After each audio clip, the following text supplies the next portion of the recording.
How to log someone out of your PS5 account. Hey everybody, welcome back to the channel. In this video we're going to learn how we can log someone out of our PS5 account, so make sure to watch the video till the end.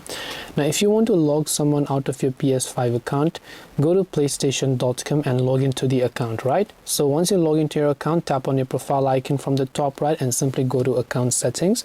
Once you come to account settings, you're going to be able to see this type of interface over here. So let the page load up successfully over here as well. Once the page loads up over here, you'll see all these sorts of information. Now here you can see the option under other settings called device management. So here you can go to device management and here you can select PlayStation consoles.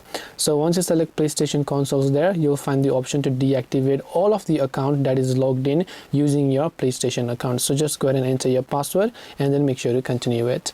And this way you'll be able to go ahead and then basically log someone out of your PS5 account by simply logging in from your mobile.